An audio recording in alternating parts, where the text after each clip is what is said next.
My 14-year-old daughter does not know what she wants to become after 4 years. She's confused. She wants to study PCMB or she wants to go for commerce. She has no idea. But she is thinking and understanding what are the different aspects that she can study. And here it brings back to my planning for my child's education. So welcome back to Finprovise by Rupanjali, and today I'm going to talk about how to plan for your child's education and how I have done it for the last 14 years from the time I gave birth to my daughter.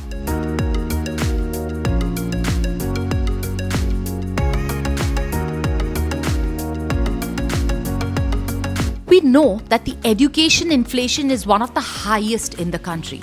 The normal retail inflation is about 6 to 7%. The health and the education inflation is plus 10%. That just means that engineering colleges that were charging about 2 to 3 lakhs or 4 lakhs about 10 years ago is charging about 15 to 16 lakhs today. And in the next 4 years or in the next 10 years, it's going to be exorbitant. So when and how do you start planning? Do you start planning before giving birth to a child, or do you start planning right at the beginning? Let's talk about it. If you can plan your child's education expenses at the time of planning your child, it is best. However, if you can start planning at least as soon as the child is born, that is the best way ahead. Because school expenses are going to be high. In a regular school, in a tier 1 or a tier 2 city, the admission costs go up to anything between 20,000 to about 75,000. And the school fees range from about 1.5 lakh to about 2.5 lakhs in a regular English medium school. And IB schools about 4.5 lakhs to about 5 lakhs a year. Even graduation is becoming very expensive. Engineering colleges are charging high. The cost of studying medical in a private college is exorbitant. So you really need to plan for it right from the beginning. Also, if you are planning to send your child abroad, you need to think about the depreciating rupee or the strengthening of dollar, because there has been a historical evidence of about 3 to 3.5% of rupee depreciating against dollar. So if I'm investing just in INR, I am not hedging that risk. So if I have aspirations of sending my child abroad, I need to start investing in dollars today. So how do you start planning for your child's education? First, you need to understand when you need the money and how much you need.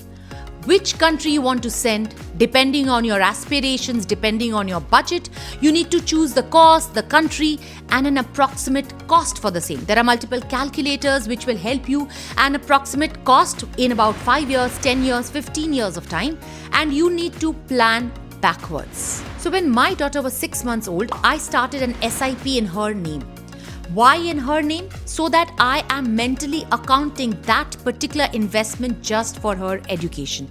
I will not utilize that investments for any other purpose, not for my house renovation or for a trip or any other emergency, because planning for your child's education is a long-term goal and I need to be disciplined for that. So I recommend that you do that either in the child's name or specially in a specific fund which you mentally account only for the child, so that you don't touch it for any other thing. Next is keep topping up your SIP. It's not just systematic investment that is going to help you create that corpus. Keep topping it up, increasing as your pay increases, your income increases, and also do lump sum investments as and when the bonus comes. Now understand, all your investments cannot be for the child's education. There are other financial goals also. You need to plan for that house that you want to buy, or your retirement, or a holiday. All of these goals will have different funds allocated to it and different mental accounting for that. But that fund that I'm allocating specially for the child's education needs to be kept separate, and even that fund I need to keep topping it up. Remember to review it annually and recheck it back with your child's aspirations. Now that the child grows up, you will slowly understand the aspirations, the countries, you will understand your own budget better. So you can re-evaluate and change the schemes if it is not performing as per your expectations. Now, when the child reaches the age of 18, at least 1 year before that date, Start systematically taking the fund out of the equity and moving it back into debt so that it does not depend on the market volatility. When you need the money for your child's admission, you can't say, oh, delay it for a year because markets are down this year. You need the money at that point of time. So you need to systematically withdraw it and park it aside in a debt allocation which is not so affected by the market volatility. Now what happens if you're unable to fulfill your aspirations of creating that 1 crore corpus for your child's education? Hold on, you do not need the entire money on day one. You need to pay in phases. You need to pay in tranches.